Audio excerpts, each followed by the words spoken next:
Hello student. तो आज हम 10th क्लास का लेक्चर 2 ले रहे हैं अर्थमेटिक प्रोग्रेशन का। अर्थमेटिक प्रोग्रेशन किसे बोलते हैं? जब हम किसी भी चीज़ में, किसी भी नंबर में कोई भी चीज़ को उतना ही मात्रा में ऐड करते रहे, चाहे वो आम को ऐड कर लीजिए, लीची को ऐड कर लीजिए या फिर कोई नंबर को ऐड कर लीजिए। ठीक है, तो यहाँ पे मैथ है, यानी कि हमें क्या पढ़ना है कि उसमें नंबर ऐड करना है। ठीक है, क्लियर है? अब देखिए क्या करना है आपको। हम एक लेक्चर लिए हैं, उसमें सारा आपको बेसिक्स से लेके और चैप्टर पूरा पढ़ा चुके हैं। अगर वो आप देख लेते हैं तो आपका क्वेश्चन बन रहा है। पर होता है ना कि क्वेश्चन भी एक बता दिया जाए तो अच्छा रहता है, तो इसीलिए हम आज क्वेश्चन लेकर आए। ठीक है, तो देखिए और बहुत ही ध्यान से देखिएगा, ठीक है, क्योंकि बहुत इम्पॉर्टेंट है आपका। कोई भी चीज़ का पढ़ाई कीजिए तो थोड़ा ध्यान से और खुशी से कीजिए।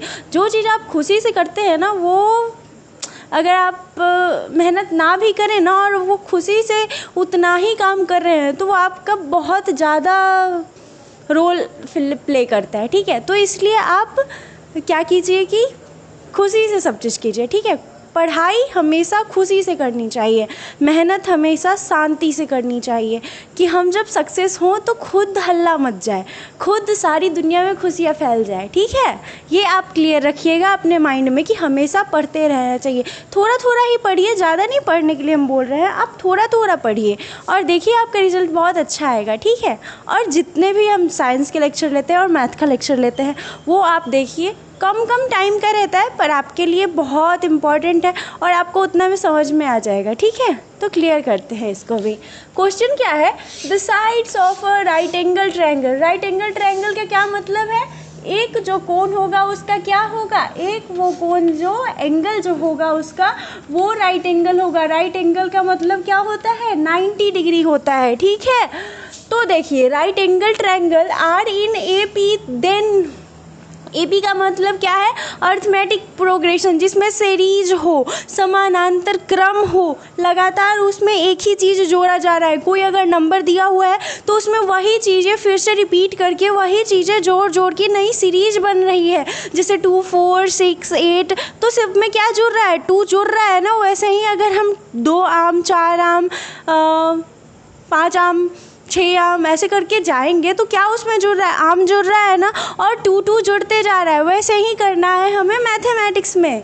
ठीक है, तो ये है हमारा। तो उसमें क्या कर रहा है कि एपी एक अर्थमेटिक प्रोग्रेशन में राइट एंगल ट्रायंगल का साइड दिया हुआ है। प्रूफ क्या करना है? Proof that it's side will be in the ratio 3 and ratio 4 ratio 5। क्या बोल रहा है कि 3 साइड दिया हुआ है, उसका रेशियो 3, 4, 5 आता है।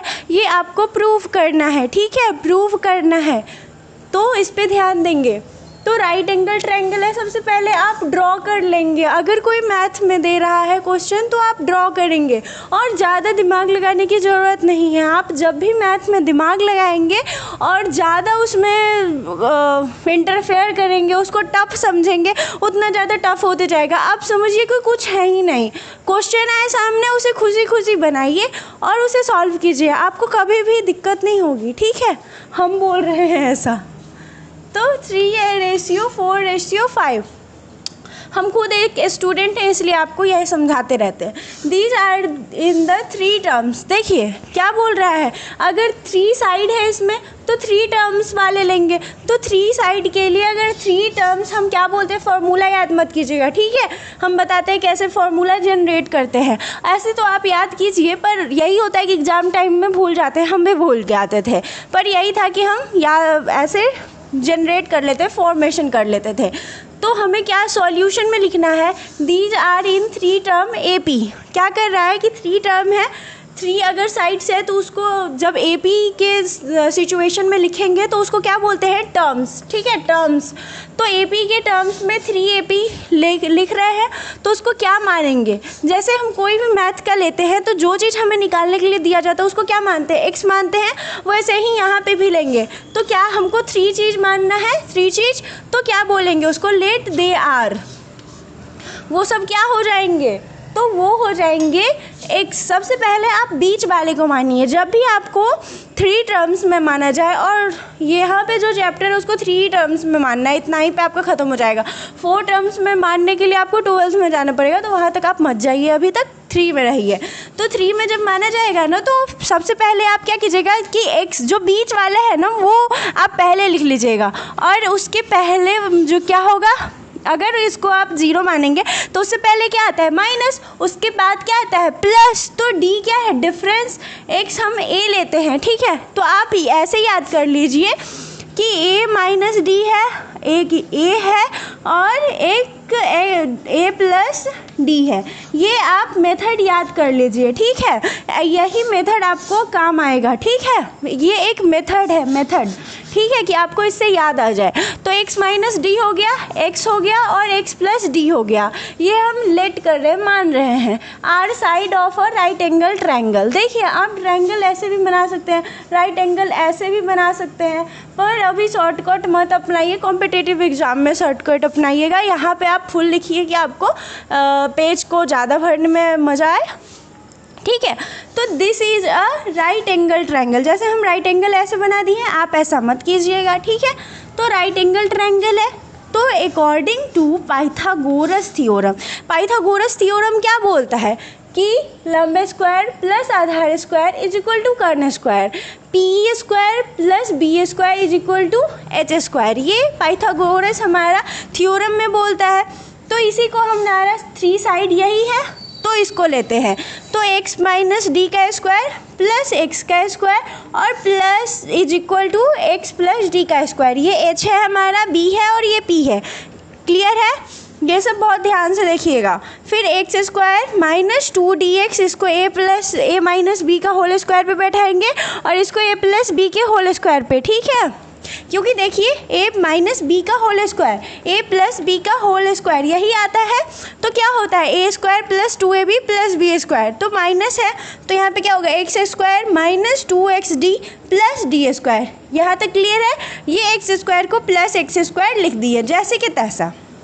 अब है इधर x प्लस a का स्क्वायर, एक्स प्लस डी का स्क्वायर, यानी कि a प्लस बी का होल स्क्वायर, ठीक है। तो उसको X square plus 2xd plus D square. Clear है? अब देखिए X square is equal to 4xd, D से डी स्क्वायर से डी स्क्वायर कैंसिल हो गया, क्योंकि दोनों तरफ अगर प्लस में है तो वो तो कैंसिल हो जाएगा, क्योंकि उधर लाइएगा तो माइनस में होता है तो घट जाएगा, तो उसको सीधे हटा दीजिए, ठीक है। अब यहाँ पे है एक्स स्क्वायर, तो यहाँ पे प्लस में है और यहाँ पे भी प्लस में है, तो इसको भी कैंसिल कर दीजिए, ठीक है। अब हमें क्या बचा, एक्स स्क्वायर इधर और 4xd कैसे हुआ, यहाँ पे माइनस में xd है और यहाँ पे प्लस में है, तो इधर आएगा तो वो माइनस में हो जाए, प्लस माइनस में हो जाएगा, दोनों माइनस माइनस मिलके प्लस हो जाएंगे। तो क्या होगा, X square is equal to 4xd। Clear है? अब यहाँ पे स्क्वायर से x को काट देंगे, क्योंकि यहाँ पे दो x है और यहाँ पे x है, एक x है, तो उसको घट जाएगा। तो हमारा क्या बचा, x is equal to 4d, ठीक है। x हमारा निकल गया तो उसको हम भरेंगे, पुट करेंगे अपने साइड्स में। तो नाउ पुट फर्स्ट साइड, क्या कह रहा है, फर्स्ट साइड क्या हम लिए थे, x माइनस डी। तो x minus D is equal to 4d minus X is equal to 3d। Second side क्या माने थे, x, तो आया 4d। और थर्ड साइड क्या माने थे, 4d plus d is equal to 5d। तो रेशियो ऑफ 3 साइड बिल भी क्या बना, 3d 4d और 5d के रेशियो में आ गया। तो प्रूफ क्या हुआ, 3 4 5 का रेशियो आ गया, तो ये प्रूफ हो गया। इतना हल्का था, इजी पीजी, ठीक है। कोई भी क्वेश्चन को आप ज़्यादा उसे बढ़ाया मत कीजिए। आप किसी भी क्वेश्चन को समझिए कि वो बहुत आसान है, आपको उसे टफ बनाने की ज़रूरत नहीं है। कोई भी सब्जेक्ट या फिर कोई भी क्वेश्चन कभी भी टफ नहीं होता, ना ही हार्ड होता है। वो बनाने वाले पे डिपेंड करता है या फिर पढ़ाने वाले पे। तो हम आपको ऐसा क्लियर करते हैं कि आपको वो हार्ड ना लगे, इसलिए जो हम बोलते हैं उसे ध्यान से सुने और जो हम लिखते हैं उसे जब एक बार देख लीजिएगा, सुन लीजिएगा, तो फिर आप लिखिएगा, खुद से लिखने की प्रैक्टिस कीजिएगा, ठीक है। क्योंकि हम समझाते हैं तो खुद से लिखिएगा तो वो ज़्यादा समझ में आएगा, ठीक है। क्लियर है? अब देखिए दूसरा क्वेश्चन क्या है, ये तो आपको क्वेश्चन क्लियर हो गया। अब देखिए, इन एन एपी यानी कि arithmetic progression for sum of 3 numbers, क्या कह रहा है कि 3 नंबर्स को ऐड करेंगे, सम करेंगे यानी कि प्लस करेंगे तो क्या आएगा, 30 and it's product is, product यानी कि गुना करेंगे तो वो आ जाएगा 750। Find the number. क्या कह रहा है कि 3 गो टर्म्स लिया गया है, क्या बताए थे 3 ही टर्म्स देता है। तो फिर याद करेंगे कि 3 टर्म्स हम क्या माने थे, एक a मानते हैं, दूसरा a प्लस डी और a माइनस डी। यहाँ क्लियर कीजिएगा दिमाग में, ठीक है। अब देखिए कि तीनों टर्म्स का सम क्या होना चाहिए 30, और जब गुना करेंगे मल्टीप्लिकेशन करेंगे उसका प्रोडक्ट निकालेंगे, सबका अलग अलग मीनिंग होता है। एक गुना का इतना सारा, मल्टीप्लिकेशन फिर प्रोडक्ट फैक्टराइजेशन, ये इतना सारा होता है, पर मैथ में आप क्लियर रखिएगा कि हर जगह पे अलग अलग इंग्लिश होता है, ठीक है। तो यहाँ पे प्रोडक्ट आया तो 750, अगर हम जोड़ते हैं तो 30 आता है तीनों को, और जब हम गुना करते हैं तो 750 आता है, ठीक है। तो उसका नंबर निकालना है कि कितना नंबर होगा, ठीक है। तो सबसे पहले हम मान लेते हैं, मैथ में तो सबसे पहले कि हम मान ही लेना शुरू करते हैं। तो let 3 AP number are, AP number यानी कि अरिथमेटिक नंबर मान लेते हैं। तो x माइनस डी, सबसे पहले क्या करेंगे, x को क्लियर करेंगे, उसके बाद x प्लस डी लिख देंगे और x माइनस डी हो गया, लेट हो गया। अब देखिए अकॉर्डिंग टू द क्वेश्चन हमें क्या बोल रहा है कि तीनों को प्लस करेंगे तो 30 आएगा, या फिर तीनों को गुना करेंगे तो हमारा 750 आएगा। ये दो क्या हो गया, हमारा इक्वेशन हो गया, ठीक है। अगर हम एक इक्वेशन को लेके चलेंगे दूसरे इक्वेशन को प्रूव कर देंगे, LHS is equal to RHS हमारा निकल जाएगा, ठीक है, क्लियर है।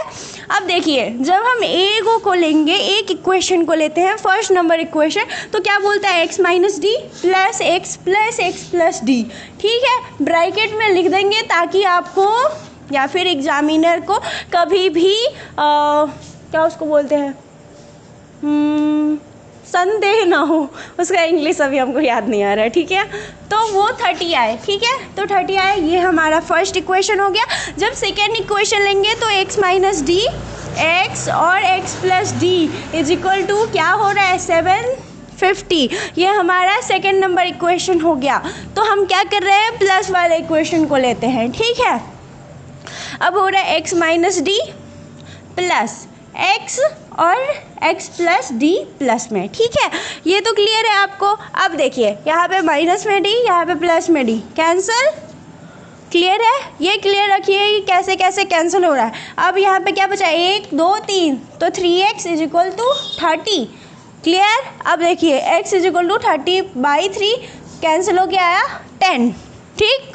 अब देखिए अब इस वाले क्वेश्चन को यहाँ पे ले आते हैं, तो 10 माइनस डी इंटू, एक ही बार इस पे x का वैल्यू पुट कर देते हैं, तो क्या होगा 10 माइनस डी 10 और 10 plus D is equal to 750। तो देखिए यहाँ पे 10 है, गुना में है, और यहाँ पे 0 है, एक 0 से एक 0 कैंसिल, क्योंकि इधर गुना में है, इधर जाएगा बराबर के तो वो भाग में हो जाएगा, फिर वहाँ पे भी कैंसिल, तो एक ही बार में कैंसिल कीजिए। देखिए आप 10th के स्टूडेंट हैं इसलिए ज़्यादा लाइंस नहीं लिखे, आप जल्दी जल्दी करने की कोशिश करना शुरू कीजिए, ठीक है। अब हम जल्दी जल्दी बोल रहे हैं तो इसका ये मतलब नहीं है कि आप 10-20 लाइन खा जाएं और एक ही बार आंसर लिख दें, ऐसा नहीं करेंगे, ठीक है। तो ये हो गया हमारा, फिर 10 स्क्वायर हो जाएगा माइनस डी स्क्वायर। देखिए 10 दो को है 10 स्क्वायर, एक्स देखिए इसको कहाँ ले जा रहे हैं पता है, a minus B into A plus B is equal to क्या आता है हमारा, A square minus B square. ये क्लियर है आपको। तो यहाँ पे ए माइनस बी है और यहाँ पे ए प्लस बी है, तो क्या हो जाएगा A square minus B square, clear हुआ। अब देखिए इज इक्वल टू 75, क्योंकि 0 तो कैंसिल हो गया था। फिर हमारा 10 का स्क्वायर कितना हो जाएगा 100 minus 75 is equal to D square. यहाँ पे माइनस में है, इधर ले गया प्लस में, इधर प्लस में था, इधर लाए माइनस में, तो क्या हो गया 25 डी स्क्वायर। दोनों तरफ अगर हम रूट अंडर करेंगे स्क्वायर और रूट कैंसिल हो जाएगा और डी इज इक्वल टू 5 हो जाएगा, क्योंकि रूट 25 का 5 आता है। क्लियर है ना आपको इतना। अब इधर देखिए जब हमको यहाँ पे निकल गया d इज इक्वल टू 5 तो सब निकल जाएगा, तो 3 नंबर 60 क्या हो जाएगा हमारा 10 माइनस 5 10 और 10 + 5 तो क्या हो गया 5, 10, 15। अब इन तीनों को आप जोड़ लीजिए 30 आएगा और इन तीनों को गुना कर लीजिए 750 आएगा। क्लियर हो गया आपको? तो ये इतना हल्का हल्का इजी सा क्वेश्चन होता है, आपसे बन जाएगा। तो क्लियर, जितना भी एक्सरसाइज है उसको खुद से बना के क्लियर कीजिए, ठीक है। और जो भी आपको ट्विस्टेड रहेगा वो आप कमेंट में पूछिएगा, हम उसका आंसर देंगे, ठीक है। Thank you.